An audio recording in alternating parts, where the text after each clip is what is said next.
19 Nocturne Boulevard presents The Teeth Within.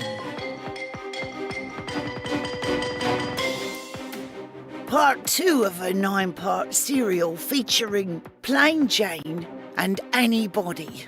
Oh, and Gerald. Welcome to Victorian England with a bit of a twist.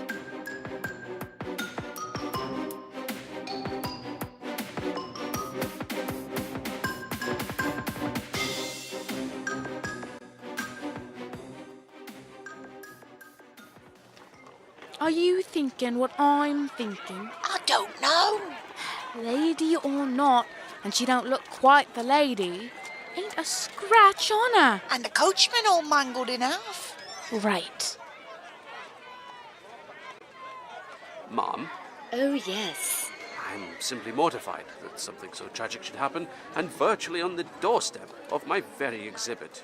Stealing all his crowds, more like. Cheaper than a tuppence. I hope you will accept the hospitality of my office while this tragic business is sorted out. This is no place for a delicate young lady like yourself. Delicate ain't what walks away from the likes of that. Are you thinking what I'm thinking? I wasn't thinking at all that time. Come on.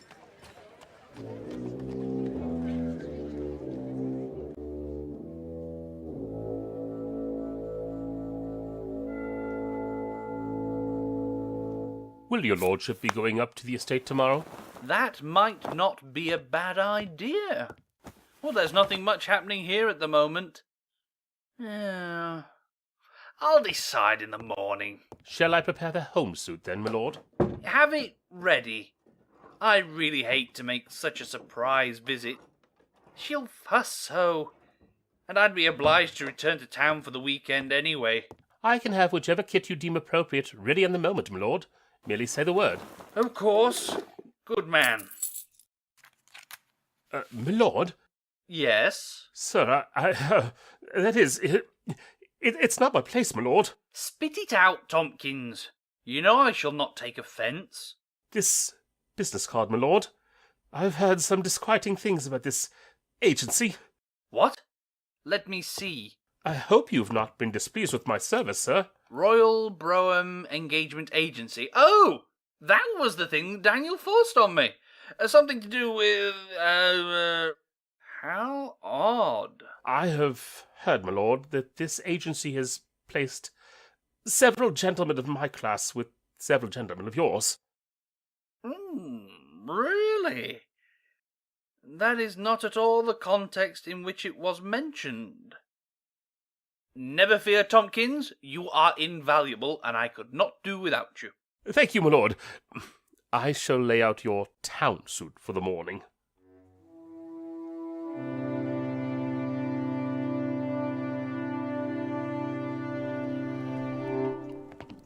This way, miss. Not much further. I'm feeling rather under the weather.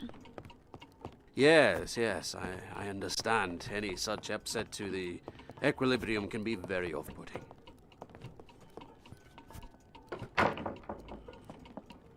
This way. It's a great huge building, innit? Come on. If we're spied, we're lost looking for the ladies. Right. Now, open up your gown and let me see what's wrong. Of course, Professor. You don't half know her already. Maybe he does. Core? You mean maybe she were hovering in for a bit of a cuddle when her carriage cut off? Something like that.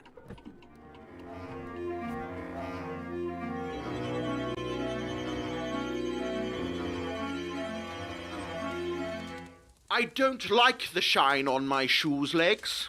I'm so sorry, sir. I shall fix that. It's too late now, you blithering idiot. I don't know where my wife found you, but I shall see to it that you never take another position in a respectable house again. Sir, I have done nothing. Precisely. Pack your things and leave immediately. Oh, no, sir. I cannot do that, sir. Don't take that tone with me, fellow. I say what goes in this house. But, sir, it is time for your shave. You shouldn't want to be seen with such a beastly countenance, should you? Well, of course not! Give me that razor. I am perfectly capable of shaving myself. I think not, sir. What are you doing? No!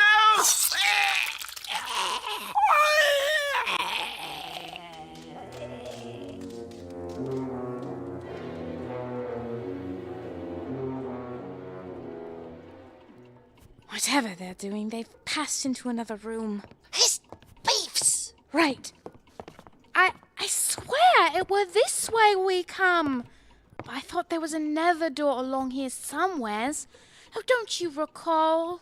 Oh, no, so sorry, miss. Ah, now, what's all this? Oh, a saviour. If I do say so myself. Oh, please, kind sir. Oh, we took a turn somewheres and got ourselves lost. Could you see your way to showing us back to the exhibit? My fault, sir. I was all overcome like, and we were trying to find some air. You ladies follow me. You don't mind if I show you back to the beginning? It's easier to re-enter there. Oh, that would be lovely. Sure.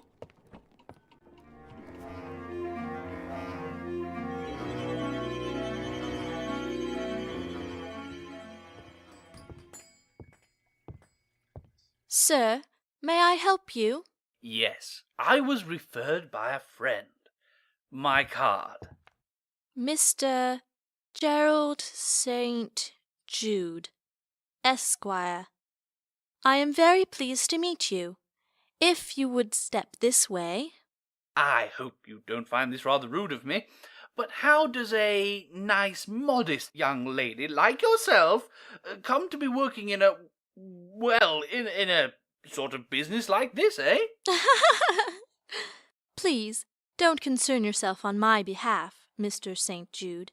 This entire business is conducted with the utmost discretion and decorum.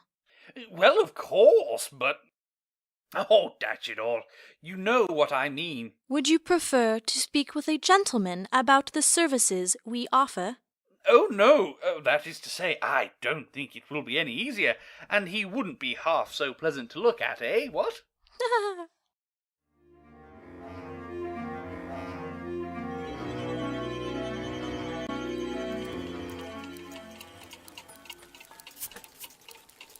Oh, look at that! He's writing a letter, I swear he is. And his little brother's drawing him a dog. Oh, Jane! Oh, hello. Dolly, isn't it? You're looking lovely. New gown. Couldn't wait to show it off. And my Henry was talking up this exhibit. I felt I had to come, so I'd know what it was he was so excited about. Have a deco. She's breathing. Oh, my word, she is. It is quite amazing, ain't it? Oh, Jane, you shouldn't say ain't. It's low. I have been taking deportment and speech lessons, trying to improve myself. It would do you a world of good as well. Oh, I ain't improvable. Oh, but your gentleman. He must prefer a girl what sounds more like a lady. Nah. Here's the dock. And look, them cats is for sale. How sweet.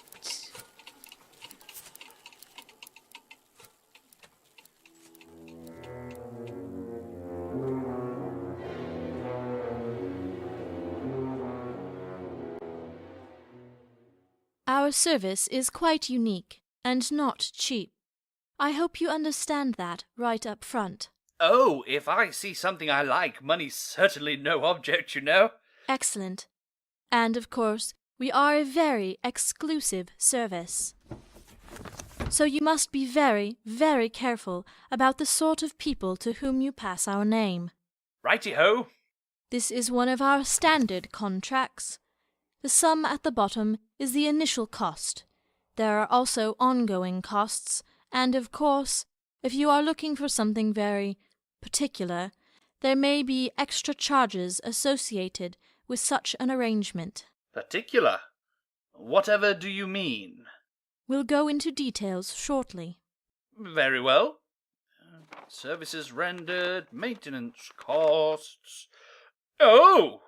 That is quite a sum. Our service ensures you a great deal of confidentiality and security that you could never achieve any other way.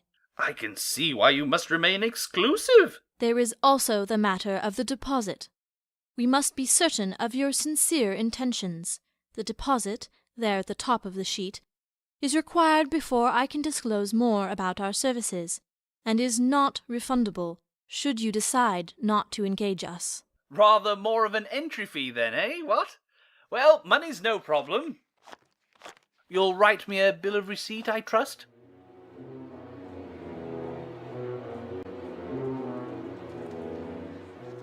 And that fellow, howling away like Judgment Day was upon us for clabbering up a few toys that look a bit like people. Not like they would ever pass for real folk. No, but till you come in right close, they're a treat. The things they do make. Oi, someone's on the stoop. She ain't a local, I don't think. No. Oh, fine she is, for all her quiet colours. Who do you think she might be? Guess we best ask her then, eh? Can I be of assistance, ma'am? Are you the occupant of this establishment? This is my place, yeah. Yes. Perhaps I might speak to you inside. Very well.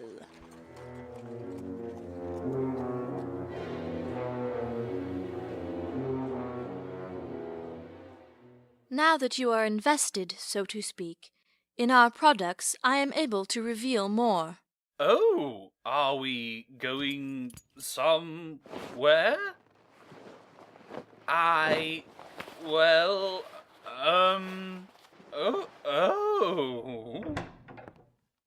We were just beginning the demonstration. You look stunned, sir. Gerald St.Jude, Esquire. Rather. Don't fret, my dear Mr. St.Jude. She is simply showing you the product in question. She's showing me nearly everything. Should I stop? No. Finish whatever you need to do.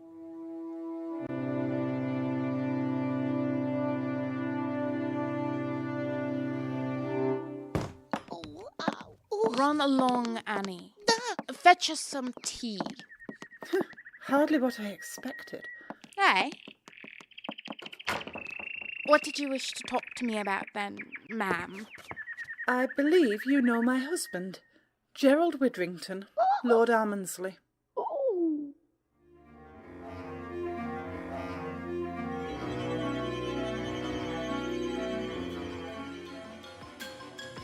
In episode 2 of The Teeth Within, you heard Beverly Poole as Jane, Gareth Bowley as Gerald, and Julie Hoverson as Annie. Fiona Thrale was Gerald's wife. Russell Gold was Tompkins, Gerald's valet. Fenella the Mystery Woman was Jackie Duckworth. The Professor was Robert Cudmore, Miss White was Megan Lane, and Mr. Brown the Salesman was Pete Lutz. William King was the ill-fated Lord Bimberton, and Jack Kincaid was Lakes, his very close shave. Also heard were Russell Gold and Gwendolyn Jensen Woodard. Much thanks to Quizzical Haddock, the Robins 41406, Guardian of Memories, and Intrepid Peach for their participation in the live stream that allowed this episode to become a reality. That's every evening from 6 to 7 p.m. Pacific Standard Time at twitch.tv/crazyauntjulie. Join us while we make the next episode. The Teeth Within was written and produced by Julie Hoverson. Music was by Kevin MacLeod of Incompetech.com. Sound effects were purchased, licensed from SoundSnap, Pro Sound Effects, and Free Sound FX, or used under a Creative Commons license. All persons, places, and things in this episode are fictitious or used in a fictitious manner, and any resemblance to people living, dead, or undead is purely coincidental. Many thanks to our Patreon supporters. To find out how to help support the show, please email us at 19nocturne@live.com, that's 19nocturne, or check out the 19 Nocturne Boulevard Facebook page. We love to hear from people.